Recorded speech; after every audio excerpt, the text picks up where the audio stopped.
Hey, what's going on, Guardians? TBL here, and today we're going to be talking a bit about a subject that's been making its way throughout the community right now, and that is the topic of the endgame in Destiny 2. Now, this was a huge topic that we discussed last night on the Planet Destiny podcast. Definitely go check out the VOD for that. We actually went kind of in depth with the things we like about the endgame in Destiny 2 and what we dislike. And over the course of this video, I'm going to be talking a bit about the state of endgame in Destiny 2. Some things that I feel Bungie's done right, some things I'd like to see changed, and overall how it feels to be a in-game player in Destiny right now. I'm going to try not to focus too much of this video on complaining about some of the things in Destiny 2. I want to make it more constructive than that. Because I do feel like there is value, there is a potential there for a fantastic experience with Destiny 2, and it might just be missing the mark in a few areas that we'll be bringing up over the course of this video. So let's go ahead and dive on in. Now, first things first, we need to talk about what the current in-game actually is. What content is there for you to play after you've beaten the story, you've grinded your way up to 300, 305, those in-game light levels. What is there for you to do? And so every week we've got, of course, our weekly milestones. That includes the Crucible and PvE. You've got your flashpoints and all of that kind of stuff to do. The weekly Nightfall strikes, both the normal and the Prestige version. Basic Crucible gameplay, Trials of the Nine, of course, the Leviathan raid, and then finally monthly events like the faction rally that we've got going on right now, or the Iron Banner, which will be starting up sometime this month. And really, that's it. That's your main source of entertainment if you are an in-game level player, and that's, somewhere around 290 and above light. You've basically got those activities to look forward to every week when it comes to Destiny. And while I think basically everything on that list is good, I really enjoy the weekly milestones, I really enjoy Trials of the Nine, I have to admit that the in-game currently does feel a little bit on the thin side. And it's mainly due to some other curious choices that Bungie's made when it comes to overall game design with Destiny 2. We've got, of course, a relatively low number of strikes currently in the game right now, and of those strikes, you can't really select specific ones to play. That's really kind of a puzzling decision for me, that you can't select specific strikes. You have to go into a normal strike playlist. There's no heroic strike playlist or prestige strike playlist that you can just go into and select strikes, or just go into a higher difficulty version with better modifiers. It's a really odd choice considering how much play the strike playlist got in Destiny 1. Whereas in Destiny 2, the strike playlist really just kind of feels like an afterthought. That, alongside the lack of an ability to select specific story missions outside of Ikora's memories, where she offers you a couple of different ones. You can't really go back and select specific ones just like you could in Destiny 1. It's just, I don't understand why that would be taken away from people who enjoyed playing through the story playlist, or just going into strikes and picking a specific strike and running that. It's just kind of an odd choice, and I think people are rightly confused by it. We've also got gear that can be basically obtained without, playing some of the content. This is a big topic on last night's podcast. If you're in a clan, which I love the new clan system, I'm glad they expanded upon it, but you can get Trials gear, you can get raid gear if people in your clan have already completed that activity, and it's just kind of sent to you. Now, this is specifically something that a lot of other community members have spoken about. I remember Datto had a pretty big video and had some pretty big opinions on the way in-game is focused right now. Personally, I like the clan system. I like that you can get kind of participation rewards. It's definitely something that's catered more towards casual players. But the overall lack of in-game exclusive rewards really gives little incentive for Guardians to continue playing once they've reached a certain point. Like, if you're already 305, what are you chasing? There's really nothing for you to do right now. Now, of course, to be fair, we're still within the first month of release for Destiny 2, and I'm pretty sure we're gonna have some content down the pipeline coming up real soon.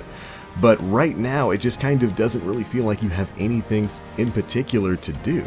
At its heart, Destiny is, of course, a loot-based game. It's all about that grind for loot, and the game does indeed throw that loot at you, but once you reach a certain point, some of it doesn't really feel as rewarding as it once did, and I think Bungie needs to work on continuing to provide new content or more valuable content when moving forward. In Destiny, you really need something to chase because it's all about that carrot on the stick. It's all about the grind for loot. And that grind has kind of been fundamentally changed with Destiny 2 because, of course, loot no longer has random rolls. So you're not trying to get that perfect, Aya Saluna or anything out there. Every single Better Devils is exactly the same. And while I think there's a lot of merits to that, ultimately I like this system of having a static roll on a gun, I do feel like there's certain facets of the mod system that have kind of been underutilized by Bungie. Because back in the day, of course, you were chasing specific rolls of specific weapons. There was a lot of RNG involved in that, and it was certainly a frustrating experience if you could just never get that rifle-barreled handgun that you were trying to get your hands on. And that's not a problem with Destiny 2. But it's a bit of a double-edged sword because it means, well, your 15th Better Devils isn't really gonna feel too special for you. And I think a really great way to fix that would be overhauling the mod system. Because right now, the weapon mod system is kind of a head scratcher. We spoke about this on the podcast as well. Basically, all you can do with weapon mods is either add 5 attack to a weapon if it's a kinetic, or swap its element and add 5 attack to an energy weapon or a power weapon. And really, I think that's a missed opportunity there. If I recall correctly, Luke Smith brought this up before Destiny 2 released, but I really feel like the utility for mods is really weak on weapons right now. I'd love it if you could separate energy mods and additional mod slots that could maybe allow you to swap out a perk on a weapon to keep Guardians grinding not only for specific weapons, but also for specific mod packages, so that rather than just having weapon mods be there to bump up the attack of a weapon, actually allow you to modify that weapon and maybe replace at least one of the perks on that gun. I think it'd be a great way to elongate the grind and make it really feel meaningful for players because you could be creating your own sort of weapon. I think all of these roads kind of lead back to something that the community has been asking for a long time, and that's basically being able to customize your guns. And overall, I was really hoping the mod system for weapons would allow us to do something like that, and hopefully it will sometime in the future. I think that'd be a great change for the system. Again, one of the driving draws to Destiny is, of course, the grind for new or better stuff. And I think in Bungie's drive to cater to a more casual audience, they've kind of pulled away from that. You can kind of see that throughout the build of Destiny. It's got a better focus on narrative to get people invested in the story and all that kind of stuff. We've got clan rewards that can give you in-game rewards, even if you haven't participated in those in-game activities. And you can reach max light without engaging in those in-game activities. And that in particular, I think, is kind of an interesting point. I'm not completely opposed to getting to in-game light levels without running activities like the Raid or Trials of the Nine, but I am definitely worried about there being nothing really exclusive in Destiny 2. This is going to sound a little elitist, but I do believe that there should be content that's only available if you run specific activities. I do think that you should only be able to get raid weapons if you run the raid, or that you should only be able to get trials weapons if you run Trials of the Nine. And I guess I'm kind of two minds on the situation because I've got a buddy, he's an extremely casual player. He really didn't get into Destiny 1, but I've really got him hooked onto Destiny 2. He's really enjoying his experience, but he's not a tier 1 player. He's never going to go through trials, and he rarely goes through raids because it's such a rough experience for him. He's just a casual kind of player. And I like that he gets to experience raid weapons every week or trials weapons every week because he's a part of our clan. But ultimately, I feel like there should be exclusive rewards for the people who climb that mountaintop, who complete those challenges. And I don't know, maybe it'll be that way when it comes to the Prestige raid weapons. I mean, of course, the Prestige version of the raid isn't out yet, so we don't know if it's just normal weapons that can show up in clan engrams or if Prestige weapons will as well. If they don't, okay, then that kind of addresses my complaint right there. But in Destiny 1, you ran those raids, you ran that content to get adept weapons that were only available within those activities, and it really gave you a sense of accomplishment, and I think that's something that's kind of missing from Destiny 2 right now. And that's certainly something that can be seen in other areas of the game right now as well. I mean, there were really no faction sparrows or ships, there's no exotic ornaments or like exotic class items tied to the factions right now, and I think that's just kind of curiously gone. I was a little bummed to find that if you reach level 25 or level 30 with a faction, you don't really get anything special for it.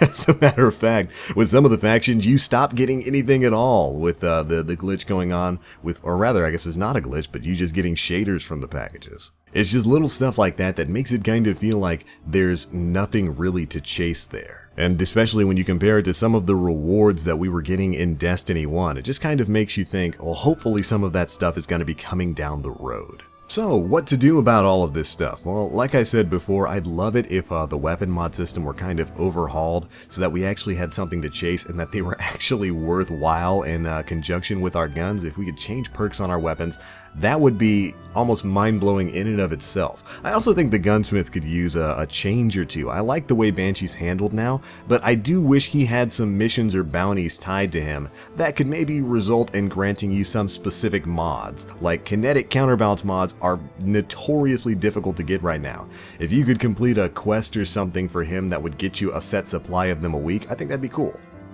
Just have that swap out with different weapon mods and different perks and whatnot every single week would be a great reason to keep Guardians going back to Banshee, other than just to, pump him full of gunsmith materials, trying to get their Antiope submachine gun, because that thing absolutely slaps. I think one of the biggest missed opportunities in Destiny is the lack of strike-specific loot. That blows my mind that that's not a thing. I mean, I know there's only a few strikes in the game right now, and I'm sure we can expect more to come in the future with later expansions and whatnot, but the fact that there's no strike-specific gear when that was such a universally praised thing from Destiny 1 is mind-blowing to me.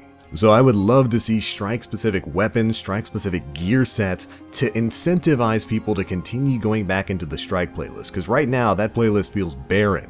It's less productive than just running public events, which is no knock to public events. I love the way those handle right now. I just wish I could get more people to show up for them. But the strike playlist, it really feels like an afterthought with the way it's handled right now. Of course, there's no heroic or prestige mode for it, and with no strike-specific loot, you can't select specific missions. There's no real reason to run it right now, other than just to get tokens to turn into Commanders of Allah. PvP is its own thing right now. I'm not going to get too much into balance, but I think PvP, I like the weekly milestones for it. The Call to Arms quest from Lord Shaxx is pretty good. I do wish there were a few other exclusive things you could get from PvP. Like, I would love it if there was a PvP exclusive exotic, like you had to do a quest for Lord Shaxx or something that would only come up once you, hit a milestone or something in PvP. But with the events like Iron Banner Trials, Faction Rally, and all that stuff on, monthly rotations, I don't think PvP's in too bad a spot.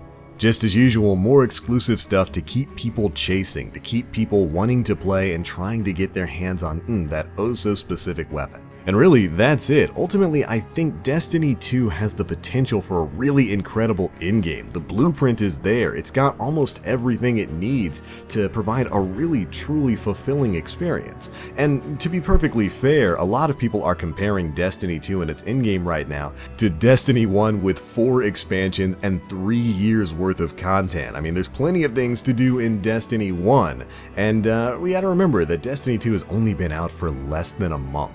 And if you were to listen to my Spinfoil Hat conspiracy theory, I think, we've got a couple of months to go until the first expansion releases. There's no way this is the majority of the content. There has to be something coming in that time frame. I mean, we still have Iron Banner coming. We still have the Prestige raid coming. I'm more than willing to bet, or at least I hope that this is the case, that there's some time-gated content that's going to be coming our way before the expansion in December.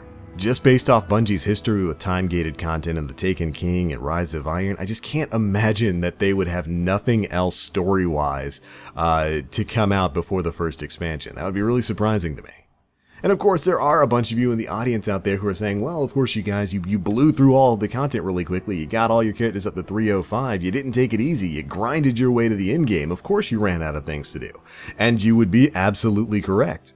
These are absolutely the opinions of a 1%er, an elite player who's played through every bit of content, probably far more than the casual player will ever dream of. You're absolutely right about that. But of course that doesn't invalidate my opinions any more than my opinions invalidate yours.